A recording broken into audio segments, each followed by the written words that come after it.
moi qui remercie Nadia Chivi de m'avoir donné cette opportunité de pouvoir parler de cette première œuvre que je mets en route.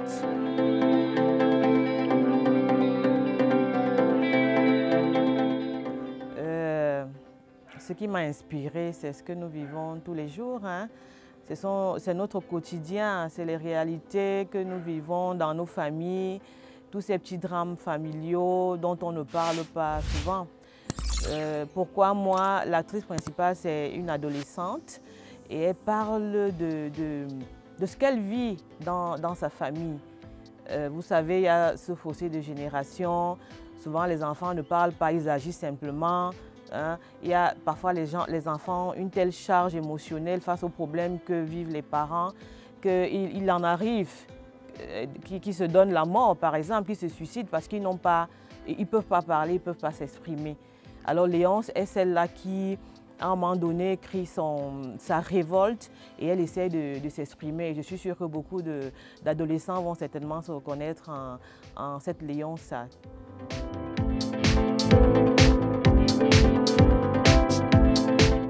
En général, les histoires que j'écris sont à 75% tirées de la réalité.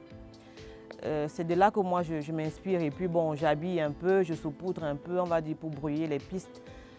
Pourquoi moi c'est une histoire vécue d'une personne qui m'est proche et je lui avais promis que j'allais écrire son histoire.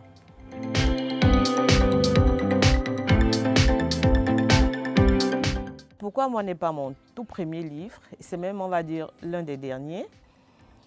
Disons qu'il est le premier à avoir été rapidement corrigé et revu et peut-être le moins volumineux.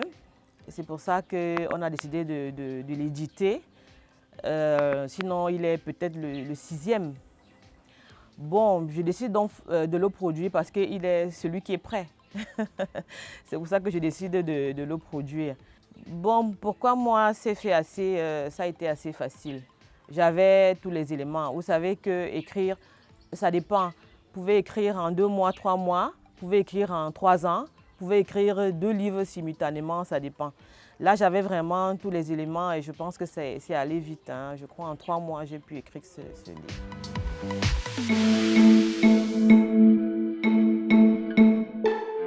C'est des choses que nous vivons et dont nous ne parlons pas toujours.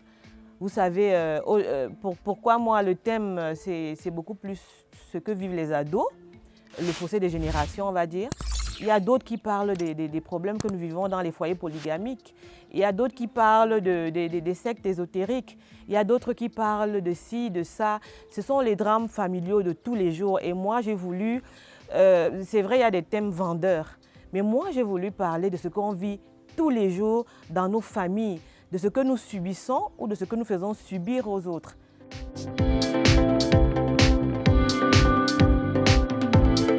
Mixité, bon, on va dire que si j'ai eu la chance de voyager quand même un peu, de traverser les frontières, certainement ça influence ma façon de voir les choses. C'est bien de voyager parce qu'on côtoie d'autres réalités, ou si vous voulez, on comprend que les réalités d'ici, on les vit aussi ailleurs.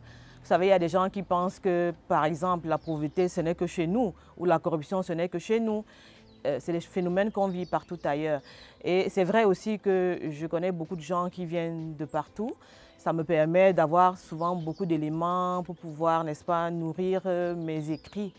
Donc c'est peut-être pour ça que vous pouvez parler de mixité. Ça, c'est dans le cadre de pourquoi moi. C'est, comme je l'ai dit au départ, c'est une histoire vraie. Je n'ai pas inventé ce personnage-là. J'ai peut-être, comme je disais, saupoudré, je change les noms pour brouiller un peu les pistes.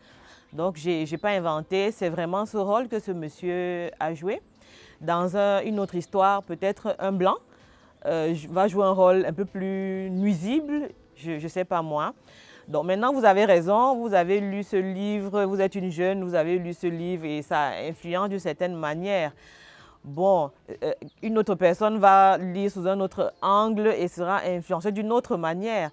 Bon, maintenant, le conseil que moi je pourrais vous donner en tant qu'auteur, c'est d'aller vraiment à la réalité.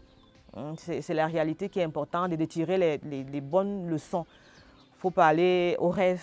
Il faut tirer les leçons qui s'imposent vraiment à la fin de ce roman.